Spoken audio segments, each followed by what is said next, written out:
Oke, sejumlah masalah di penyelenggaraan pesta bola dunia di Amerika Serikat, Meksiko, dan Kanada kita bahas bersama analis sepak bola Haris Pardede. Selamat malam, Bung Harpa. Bung Harpa, bisa dengar suara saya? Ya, sepertinya kita masih ada gangguan komunikasi dengan Bung Harpa. Kita akan coba sambungkan terus. Ya, Bung Harpa, selamat malam. Ya, malam. Oke, Bung Harpa, pertandingan-pertandingan di Piala Dunia sih sekarang so far seru-seru, tapi di balik itu banyak cerita-cerita yang dikeluhkan oleh fans, bahkan oleh wasit yang bertugas, bahkan oleh timnasnya yang sedang bertanding gitu ya.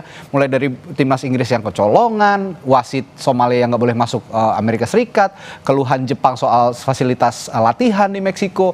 Ini Piala Dunia 2026 ini segudang masalah penyelenggaraannya, mulai dari izin masuk dan izin tinggal hingga persoalan keamanan. Sejauh ini Anda melihatnya gimana penanganannya? Memang benar kacau atau gimana? Ya, kalau kita lihat dari pertandingan-pertandingan memang berlangsung seru ya. Ada juga beberapa kejutan, misalnya Brazil yang bermain satu sama dengan Maroko. Kemudian juga Qatar yang berhasil meraih 1 poin pertama mereka sepanjang sejarah. Ya, walaupun ada hasil-hasil lain yang sudah diprediksi ya, seperti Amerika Serikat yang berhasil mengalahkan Paraguay dengan skor 4-1. Tapi memang di luar itu semua, untuk urusan penyelenggaraan itu banyak sekali PR, banyak sekali masalah yang ya sudah tersaji dan bahkan juga baru saja tersaji. Misalnya Thomas Partey ya, satu dunia mungkin yang ngikutin bola tahu siapa Thomas Partey, tapi kok bisa sampai tidak bisa masuk ke Kanada. Ya, walaupun juridiksinya Kanada ya. Ini kan lucu ya, artinya kalaupun mungkin dia ada masalah administrasi, masalah paperwork kan bisa di follow up ya, bisa langsung ditelusuri, dibantu agar bisa masuk gitu loh. Dan wasit juga, wasit Omar siapa ya, saya lupa nama lengkapnya, itu kan juga kalau saya nggak salah katanya dia masuk dengan paspor diplomatik atau apa ya. Betul. Kalau memang dia hanya masalah detail itu kan bisa aja ditolong begitu. Dan ini sangat bertolak belakang dengan penyelenggaraan Piala Dunia sebelumnya tahun 2022. Kebetulan saya juga ke sana. Ya. Kalau kita ingat di momen tersebut itu justru pihak otoritas Qatar itu dengan tangan terbuka itu menyambut seluruh fans dari manapun mereka berada. Bahkan mereka punya sebuah kartu yang namanya Hayakart, yang intinya kalau kita beli tiket kita dapat Hayakart, itu artinya kita bisa masuk Qatar kalau memang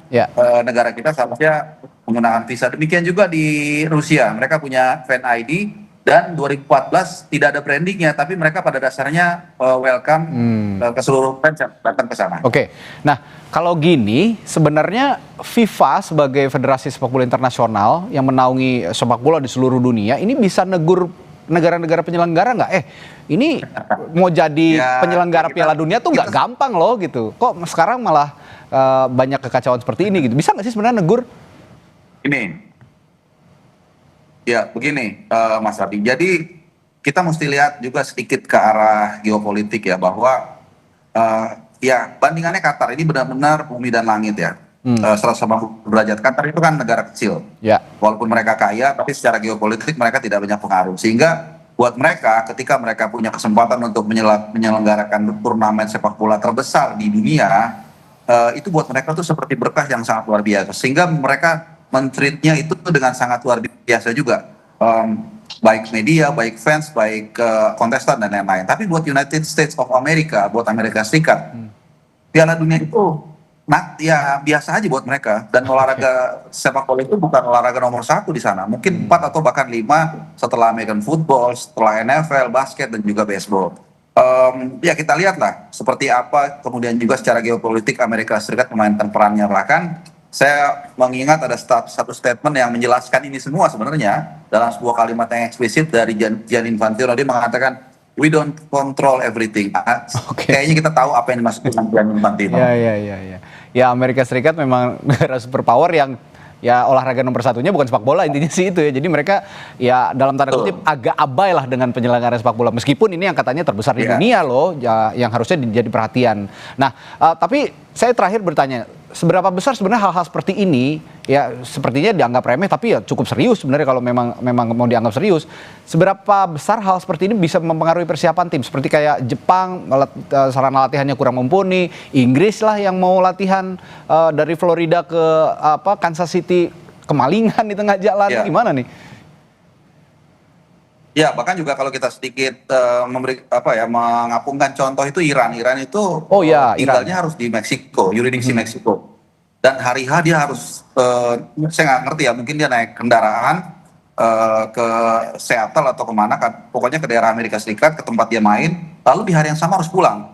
Jadi dia hanya masuk Amerika Serikat di hari pertandingan dan langsung keluar di hari yang sama. Jadi tidak gampang gitu. Tapi kalau buat saya ada satu hal yang saya anut, yaitu keadilan itu tidak selalu hadir di halaman depan rumah kita. Jadi kadang-kadang kita memang mesti fight 2-3 kali, mesti effort 2-3 kali untuk menangani masalah ini. Ya Iran contohnya, kalau saya sih berharap netral ya, semoga para pemain Iran itu bisa menggunakan momen ini untuk kedamaian, untuk menunjukkan bahwa mereka walaupun dengan segala masalahnya, dengan segala hambatannya, mereka masih bisa fight. Dan saya masih sedikit cerita ya, ini saya teringat di tahun 98 ketika Iran dan AS juga bertemu di babak grup.